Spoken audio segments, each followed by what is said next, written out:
এই গোটা বিষয় থেকে আজকে যে শুনানির দিকে নজর রেখেছিলাম আমরা দেখলাম যে আমি জানি না যে কোথাও একটা যেন আড়ালে একটা ডাক্তারদের বিচারও কোথাও যেন হয়ে গেল মনে হলো অ্যাপারেন্টলি দুম করে দেখে মানুষজন বলছেন, সোশ্যাল মিডিয়া বলছেন। দিনে দুবার ব্যবহার করো স্টপেজ ক্রিম আর নিজেকে রাখো এভারগ্রিন। কেয়াশের আরোমা থেরাপি স্টপেজ ক্রিম আর খুঁজে পাও নতুন আমিকে।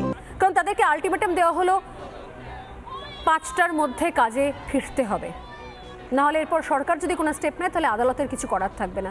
আমি সত্যি জানি না যে মানে চিকিৎসকরা কাজে ফিরবে আর মানুষ উৎসবে ফিরবে, এটাই শেষ পর্যন্ত আমাদের লক্ষ্য, মানে এটাই হওয়ার ছিল, এটাই আমাদের ভবিষ্যৎ। কি আমি অভ্রকে দিয়ে শুরু করব।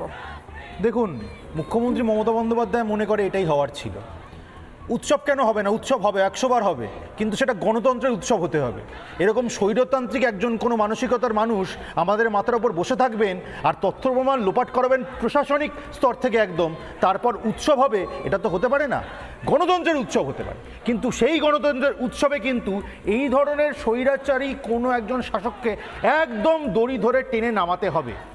এই উৎসবের একটাই স্লোগান থাকতে পারে যে দড়ি ধরে মারো টান, রাজা হবে খান খান।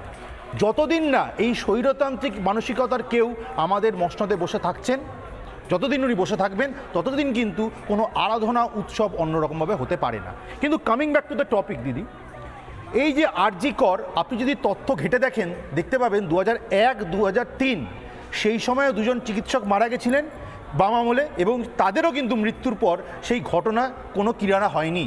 রাজ্যের সিআইডিও ইনভেস্টিগেট করেছিল, পুরো আনসলভভাবে কেসগুলো বন্ধ করে দেওয়া হয়। তারপরে এই তৃণমূলের আমলে 2016 সালে প্রফেসর গৌতম পাল, আরজি করের উনি প্রফেসর ছিলেন, উনি মারা যান।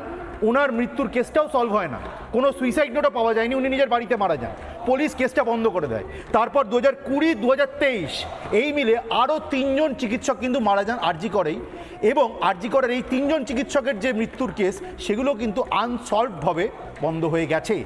একবার বলা হয় একজন মহিলা চিকিৎসক যখন মারা যান, বলা হয় উনি ডিপ্রেস ছিলেন, ঝাঁপ দিয়েছেন, কিন্তু কোনো সুইসাইড নোট পাওয়া যায়নি।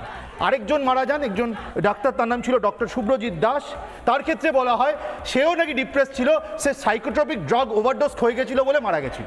প্রত্যেকবার রাজ্য পুলিশ তথা সিআইডি যখনই তারা ইনভেস্টিগেট করেছে এই ধরনের কিন্তু নেট রেজাল্ট আমরা দেখতে পেয়েছি।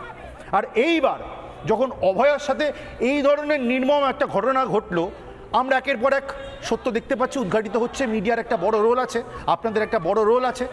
আজকে সুপ্রিম কোর্টের হিয়ারিংয়ে আমরা কি দেখতে পেলাম? প্রথমত ফার্স্ট পয়েন্ট, সিসিটিভি ফুটেজ মাত্র 27 মিনিটের দেওয়া হয়েছে। এবার বাড়িতে অনেকে সিসিটিভি ব্যবহার করেন, দর্শক বন্ধুরা আপনারা জানেন সিসিটিভির হার্ড ডিস্কে কিন্তু ওভাররাইট হতে থাকে, নিজে থেকে কখনো কিন্তু কিছু মুছে যায় না। যদি আমাদের রাজ্যের কৌশলের এটা বক্তব্য হয়ে থাকে যে সেই দিন যেদিন ঘটনাটা ঘটলো সেই দিনই সিসিটিভির হার্ড ডিস্কে কোনো গ্লিচ এসছে, এটা কিন্তু যুক্তিসঙ্গতভাবে ধরে নেওয়া যায় ওটা ট্যাম্পার করা হয়েছে, উদ্দেশিত। সিসিটিভির কথা বলছেন, সিসিটিভির না আমি বলছি এর যেদিনকে 14 আগস্টের রাত্রে ভাঙচুর হলো আরজি করে, সেখানে তো সিসিটিভির মেইন যে হার্ড ডিস্ক যেখানে আর্কাইভ করা ছিল সেই বিষয়টাকে ভেঙে উড়িয়ে দেওয়া হয়েছে। তার মানে টার্গেটটা প্রথম থেকেই প্রমাণ লোপাট, খালি তাই নয়। না, উনি বলছেন বিনীত গোয়েল নাকি, আজকে আমি বলছিলাম যে মনে পড়ে গেল, আমি জাস্ট ইন্টারফেয়ার করছি, উনি বলছেন যে বিনীত গোয়েল এই মুহূর্তে দাঁড়িয়ে অসাধারণ পুলিশ অফিসার, মানে অসাধারণ না বলে উনি বলছেন ওনাকে সরানো যায় না কারণ সামনে পুজো রয়েছে। আমার বক্তব্য হচ্ছে বিনীত গোয়েল যে আরজি করে ভাঙচুর আটকাতে পারলেন না, তিনি এত বড় রাজ্যের পুজো কি করে, এত বড় শহরের পুজো কি করে নিয়ন্ত্রণ করবে আমার জানা নেই। চোখের সামনে সমস্ত ফুটেজ ট্যাম্পার হয়ে গেল, সব নষ্ট হয়ে গেল।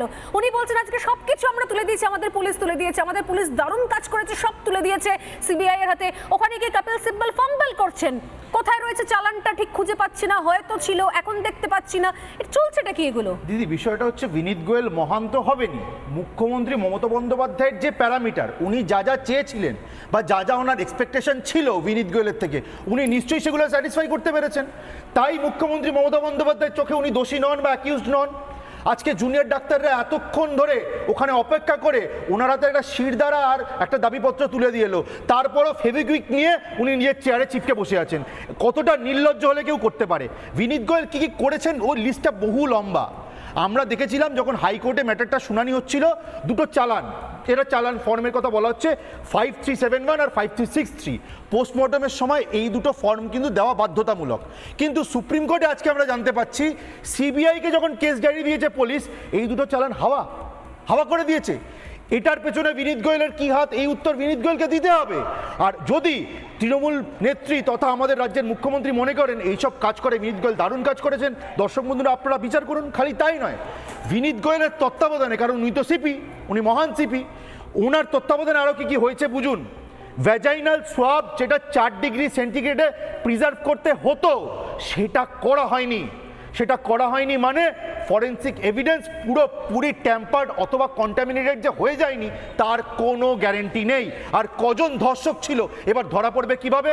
সব তো যেটা মেন জিনিস কন্টামিনেট করা যেটাতে হবে সেটাই করে দেওয়া হয়েছে। আর খালি তাই নয়, আজকে আরেকটা প্রশ্ন উঠেছে যে এফআইআর এর আগে সিজার করে নেওয়া হলো মামার বাড়ির আবদার, তারপর বিনীত গোয়েল একের পর একদিন এসে প্রেস কনফারেন্স করে মিডিয়াকে দোষারোপ করেছেন এবং বলেছেন বিশ্বসেরা তদন্ত উনি করেছেন এবং মুখ্যমন্ত্রী মমতা বন্দ্যোপাধ্যায় নিজে সেইটাকে এন্ডোর্স করেছেন। আমরা দেখেছি জাস্টিস পার্দিওয়ালা কেন আজকে একজন কৌশলী কিন্তু বলেছেন তাদের প্রফেশনাল কেরিয়ারে এই ধরনের কাজকর্ম তারা দেখতে পাননি। তারপরেও 10 সেকেন্ড শেষ করে নি দিদি, তারপরেও দিদি যেটা বলছিলেন একদম ঠিক, একটা হাসপাতাল সামলাতে পারেননি, একটা রেপের ইনভেস্টিগেশন সামলাতে পারেননি, বা হয়তো মুখ্যমন্ত্রী যেরকম চেয়েছিলেন ওরমভাবে সামলেছেন, তারপরে উনি পুজো সামলাবেন। আর গতকালের একটা ঘটনা আমি দেখছিলাম দিদি, তৃণমূল কোন জায়গায় নেমে গেছে দেখুন। এরা হচ্ছে শাসক, কালকে জনসাধারণ বিরোধিতা করে, এই সরকারের বিরোধিতা করে বা বিচার চেয়ে মিছিল করেছিল, সেখানে তৃণমূলী গুন্ডারা গিয়ে নৈহাটিতে মেয়েদের জামা কাপড় ছিঁড়ে দিয়েছে, তাদের সঙ্গে অকথ্য ভাষায় গালাগালাজ করেছে, তার সঙ্গে তাদেরকে মোলেস্ট করেছে, পুলিশ ওখানে দাঁড়িয়েছিল। এটা কি পুলিশ, এটা কি প্রশাসন, এটা কি তৃণমূল কংগ্রেস? এর আগে মাথা ভাঙা সেন্ড করেছে, এরা করবে বিচার, এদের বিচার করুন। রাস্তায় ছবি আঁকলে সেটাকে জল দিয়ে নষ্ট করে দেওয়া হয়, প্রবীণদেরকে ধরে ধরে মেরেছে মাথা ভাঙায়, মহিলাদের জামা কাপড় ছিঁড়ে দেওয়া হয়, মিছিলে ঢুকেই চলছে। আমি সৈকতের কাছে আসার আগে এই যে পুলিশ নিয়ে কথা বলছি আমরা, যে পুলিশের ওপর এত অপথ্য স্নেহ মমতা বন্দ্যোপাধ্যায়, নিজের ডিপার্টমেন্ট নিজের দপ্তর একদম দুধে ভাতে রাখা হয় এবং তার সঙ্গে অপথ্য স্নেহ, তার সঙ্গে অদ্ভুত বিশ্বাস, আত্মবিশ্বাস, সব থেকে বেস্ট কাজ করেছে কলকাতা পুলিশ। আমি বলছি না, মমতা বন্দ্যোপাধ্যায় আজকে প্রেস কনফারেন্স করতে বসে, এই শুনানি শোনার পরেও প্রেস কনফারেন্স করতে বসে পুলিশকে দরাজ সার্টিফিকেট দিয়েছেন, বিনীত গোয়েলকে দরাজ সার্টিফিকেট দিয়েছেন। এরকম দরাজ সার্টিফিকেট উনি আজকে বলছেন কেউ ওনার কাছের নয়, এই দরাজ সার্টিফিকেট উনি সন্দীপ ঘোষের ক্ষেত্রেও দিয়েছিলেন, মনে আছে আপনাদের?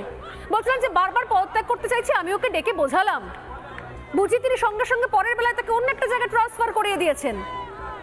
আজ নাকি তার কাছের কেউই নন। পুলিশ নিয়ে মমতা বন্দ্যোপাধ্যায়ের বক্তব্য প্রেস কনফারেন্স থেকে একবার শুনুন একবার। কলকাতা পুলিশ কেস হাতে পেয়েছিল মাত্র 72 ঘন্টা, তার মধ্যে 24 ঘন্টা চলে গেছে।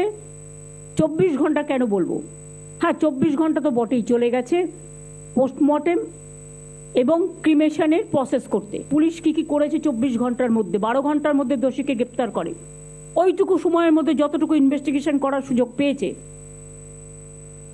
এবং আমি যতটুকু জানি সিপি নিজে,